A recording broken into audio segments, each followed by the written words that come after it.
But I want to take you back to when you was first born again. When you were first, not born again, but when you were first born. When you were first born, you didn't come out with any labels. You didn't know nothing about no labels. You just knew you was a being. That's all you knew. And the moment you came out, they was like colored, Negro, black, African American. Why do they do that? What you name, you control. I hope you'll follow me on this, okay? So let's go back to this slide and you're going to see exactly what I'm talking about here. Okay, so you remember this thing here in Negro land. And you got a lot of people out here saying, yeah, we're the Negroes. We're the Negroes. Well, do you know that the word Negro, that's not a word that we came up with? Let's read it. It says the word Negro originates from the Latin word Niger. I'm going to say Niger. It's probably something else. But anyway, which means black. The term entered the English language through Spanish and Portuguese during the colonial period. In Spanish, Negro simply means black, and it was used to describe people of African descent due to their skin color. The word became widely used in English-speaking countries, particularly during the time of the transatlantic slave trade, to refer to the black people. Listen to what this is saying here. So you had Spanish and Portuguese people.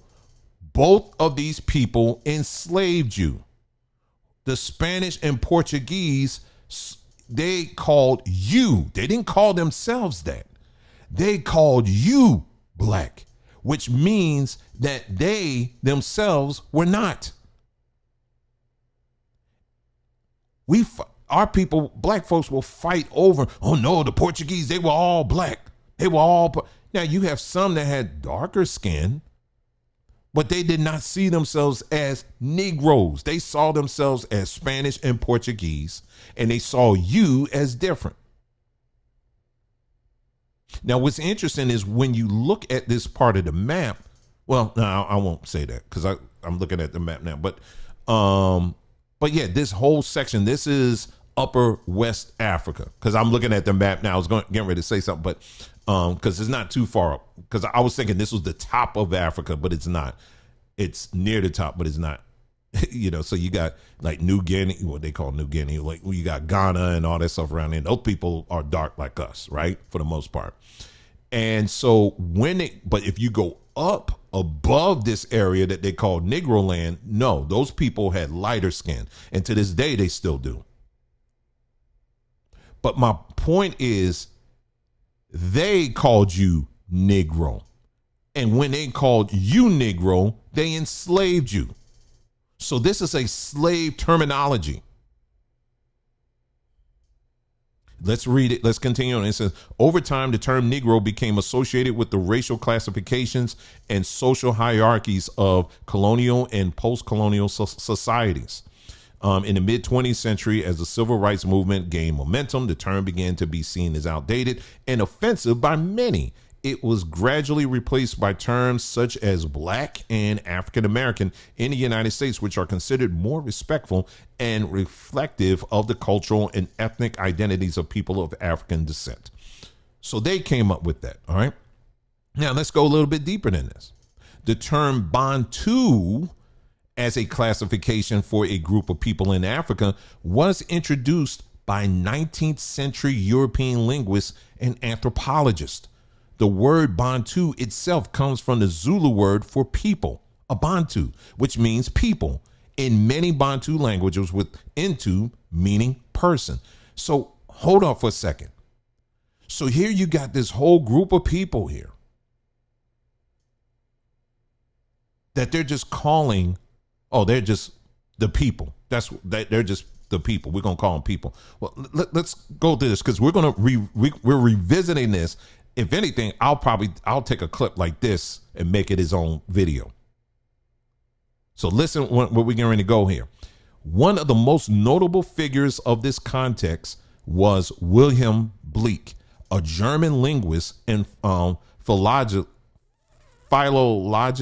hope I'm saying that right, who worked in South Africa. Bleek, along with his contemporaries, used the term Bantu to categorize a large group of languages. Back up. To do what? To categorize.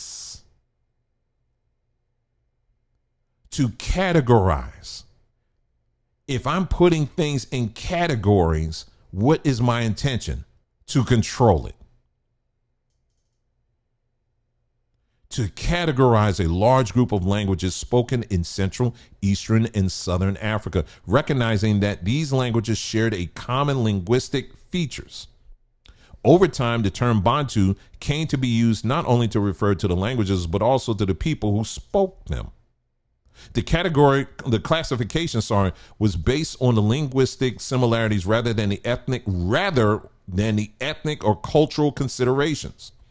And it included a vast and diverse range of communities. Today, the term Bantu is still used in linguistic and anthropological contexts, though it is important to recognize the diversity and individuality of many of the groups and cultures that fall under this classification.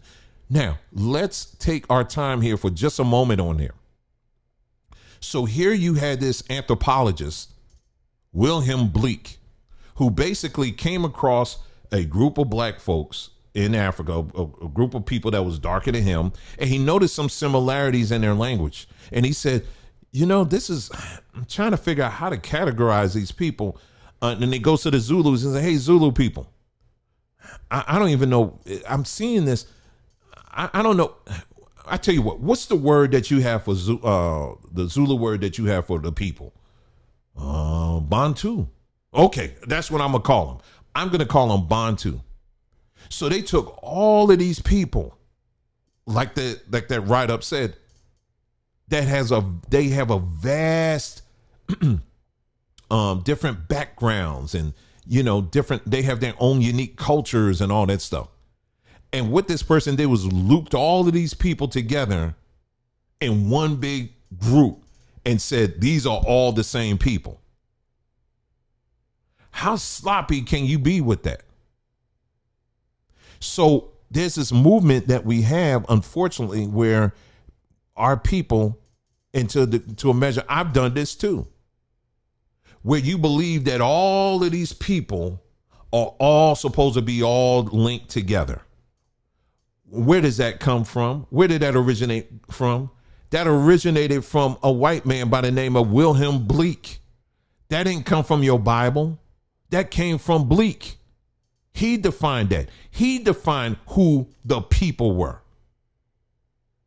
Because he couldn't come up with any other name. He just said, well, they share some things in their language, so we're just going to call them all the people. That's like me trying to loop French and Spanish people together. There's some similarities in their language, but we recognize there are some very distinct differences between people who are French and people who are Spanish. Some very distinct differences.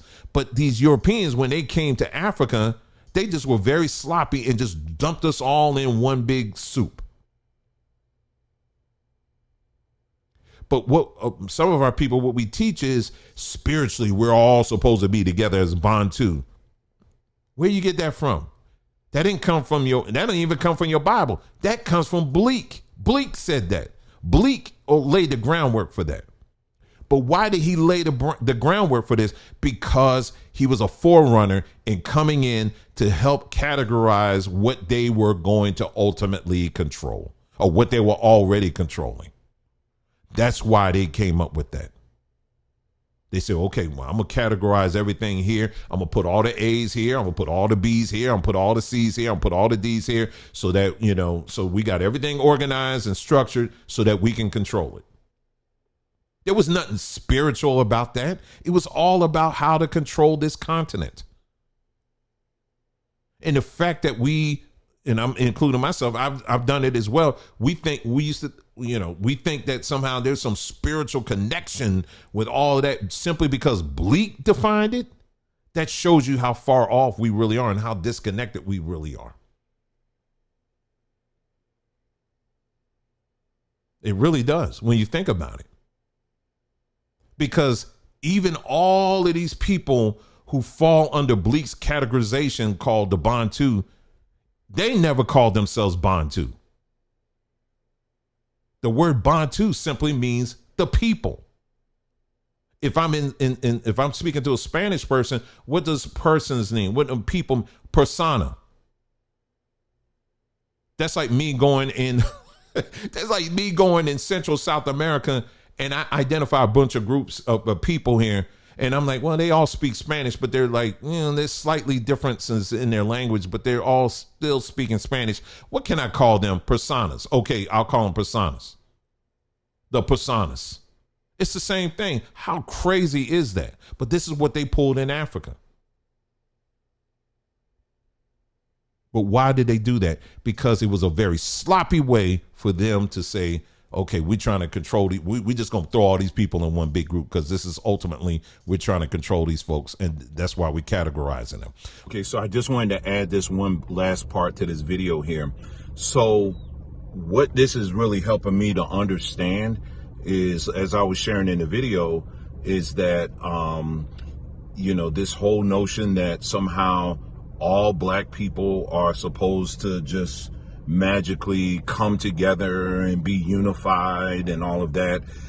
That's all based on a script that was written going back to Wilhelm Bleak, who basically took this whole swath of people. He didn't know what to call them. So he just said, I'm going to call them the BanTube people. I'm going to go to the Zulu and ask them, what do you call the people? And he said, call them the BanTube. Okay, I'm going to call them the BanTube people. So as we said in the video, again, is that the BanTube, when you look at the BanTube people, it's made up of these different cultures. There's all different cultures within the BanTube structure. And even though they share similarities in language, they all have their unique cultures. It's kind of like this, and then I'm kind of rehashing what was said in the video. It's like, again, if I look at someone who is German or German and let's say Swedish, for example, you got these two different groups. Nobody would, even though they have the same skin color, nobody would just look at these two groups and say, oh, they're the same. We're just going to loop them all together. Now, you may loop them all, in understanding the language, but people just automatically know, even though they have the same skin tone, people automatically know these are distinct cultures and we can't assume that they all think together, right? But the way this system is set up, we're supposed to think that way when it comes to black people. We're supposed to think that just because everyone has the same skin tone, that somehow we're all supposed to magically come together and work together. Look at Nigeria. I was just looking at, the history of Nigeria. We've talked about that before, but maybe we'll revisit it because it's a very interesting story to that, how Nigeria came together and how it's connected to Ben & Jerry's ice cream. We'll talk about that one day. But anyway, how Nigeria was basically put together, they just sweep together all these different cultures. They may have some similarities within their culture, but all in all, they were all distinct, unique cultures. And these companies basically decided to sweep them all together, and then we're just going to call it Nigeria.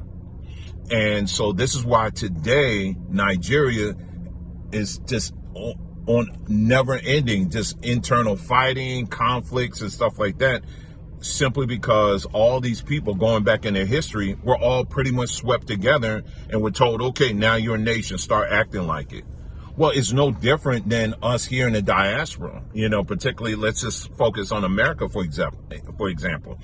Many of us were brought over here coming from different parts of the continent and, representing different cultures and stuff like that. And so it's assumed that because of our shared experiences here when it comes to the oppression and stuff like that, that instinctively we are to work together, we're to see ourselves as one. But in reality, we're not really wired that way. You understand what I'm saying? Because we all come from different cultures. We come from different backgrounds. There are similarities there that we should acknowledge and appreciate and embrace. But at the end of the day, we have been through our own channels or distinct tributaries. Many of us are wired differently. So this assumption that just because you have black skin or skin that looks like mine, that somehow we're all one, it just doesn't work. It doesn't work. And this is why, and we have an ample amount of examples to point as to that it doesn't work. How many times have you seen black people here in the States try to come together on anything? It works for a little bit, but then eventually it falls apart. And it's, again, because we come from different streams of cultures and things like that. And this system has told us that just because we have some shared experiences in grief and oppression, that you're supposed to see each other as one. That's not how you establish a culture. A true culture isn't established in grief and in oppression. A culture is something that's birthed out of something beautiful and wonderful and all of that. But this is, so again, now I'm starting to really understand these things, a little bit clearer, that as to why you don't see our people just black people just automatically coming together. And it's because when you really start digging into it, we all come from different streams of cultural experiences. So I just wanted to drop that in there as well. I thought that is something I'm kind of rewiring my mind to realize now. So anyway, hope you guys enjoyed the video. Leave a comment below. Take care now.